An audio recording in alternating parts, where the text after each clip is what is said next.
All right, algebra students, welcome back. This is the second half. First time we did difference of squares and difference in sum of cubes. Now we're going to focus on using the quadratic formula or the diamond box method, and we'll show that they end up giving us the same zeros. So the first one, I'm going to write down my quadratic formula. X equals negative b plus or minus the square root of b squared minus 4 times a times c all over 2a. And again, we give that to you on a reference. I need to pick out what my a, b, and c are. I just have to remember that that's the same as they're coming from the coefficients on each of my terms. So if I write out the general form of a quadratic, a is the number that's attached to the x squared, it's being multiplied by x squared. B is the number attached to the x, and c is just the constant. Once I have those numbers, then I just plug them into our formula and simplify to get our two different solutions. So looking at this, I can pick out c pretty easily. C is just going to be a positive 2. B, it's the number that's attached. B is going to be here a negative 3. So remember, I take the sign with it. Not only just the 3, but also the sign.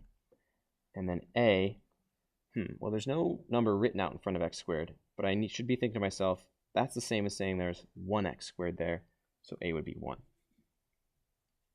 I have my coefficients. Now I'm just going to plug them into my formula. So x equals, let me zoom in here a little bit, negative b plus or minus the square root b. And I'm just leaving spaces where I'm going to plug all my numbers in. 4 times a times c all over 2 times a. That way I'll be sure not to mess up my signs. So now that I have that, I'm going to plug in everywhere there's a b in my formula, I'm going to put a negative 3, negative 3. Everywhere there's an a in my formula, I'm going to put a 1. And everywhere there's a c in my formula, I'm going to put a 2. Now I should be able to simplify this. Negative, negative 3, that's the same as a positive 3, plus or minus the square root of negative 3 times that's 9, plus, oops, I made a mistake. When I copy this formula down, it's a minus b squared minus 4ac, not b squared plus 4ac. 4ac minus, all right, so 9 minus 4 times 1 is 4 times 2 is 8, positive 8. 9 minus 8 all over 2. Now just give me 3 plus or minus square root of 1 all over 2. And square root of 1, what times itself gives us 1? Well, 1 times 1, so it's going to be 3 plus or minus 1 all over 2. All right, so at the end, we should be able to write two solutions every time we have a quadratic, x equals or x equals. First one comes from adding. It's going to be 3 plus 1 all over 2, which is just 4 over 2, which is just 2. The second one comes from subtracting. 3 minus 1 all over 2, which is 2 over 2, which is 1. So using this method, the quadratic, we end up getting two solutions to this equation. Anytime you see a quadratic, you can use it, apply it. It'll give us solutions whether they're real or not every time. This other method works well if it can be factored nicely. I'm going to do it kind of quickly since we have the quadratic formula already.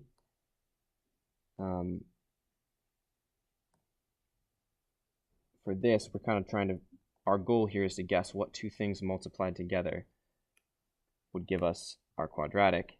So we got to do some working backwards. The way we do that is by setting up a box that has our terms in it.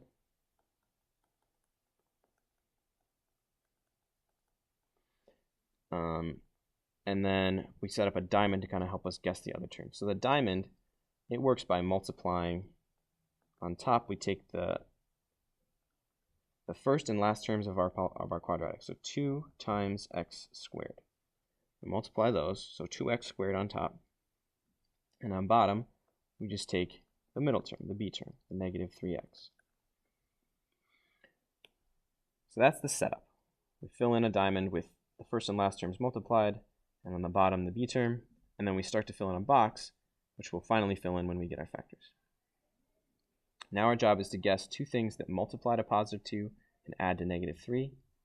Well, the only factors of 2 are 2 and 1, because 2 is prime. There's x is in there as well. But if I choose 2 and 1, they'll multiply to positive 2 for sure, but they will not add to negative 3. I need to make them both negative. Now, negative 2, negative 1, those multiply to positive 2. They also add to negative 3. So once we've guessed those middle terms, we fill them in the diagonals over here, negative 2x, negative 1x. And then we just have to guess the top and bottom terms, or the factors, that overall work this out. So the top, those are going to be x and x, because those are the things that multiply to x squared. Over here I have to put a negative 1 on top to make negative 1 times x to fill in the red box right below it.